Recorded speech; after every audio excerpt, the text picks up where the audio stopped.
Just a 3-hour drive from sparkling Moscow, this rutted road leads to what feels like another world.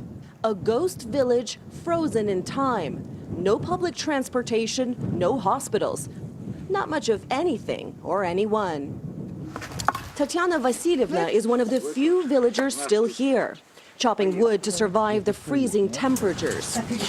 The young have all left for the cities, she says. There's no hope here, she tells me, no future. A stark contrast with the Kremlin's carefully choreographed image of a mighty Russia. According to the latest census, 20,000 villages are completely abandoned. Another 36,000 have fewer than 10 residents. The government last year said nearly 20 million Russians live below the poverty line, on less than $139 a month. It wasn't always like this. In the Soviet era, most villagers worked on huge collective farms. Life wasn't easy, but the government provided for the people.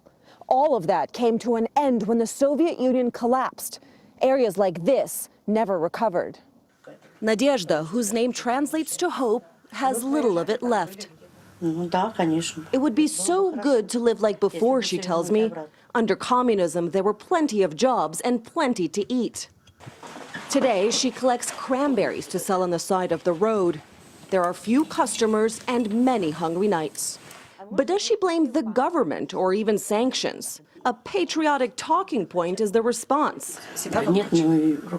Our leaders, she says, are trying to provide. Nearby, I meet Sasha, the village poet who has no qualms about pointing the finger of blame. The state can change things if it wants to, he says. But those at the top would never do that. They don't know how. As for that image of Russia as a military superpower, he says the West has no need to fear. Russia is no more of a threat than my socks, he jokes.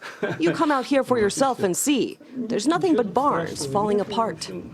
Lucy Kalfanov, NBC News, reporting from the Tver region in Russia.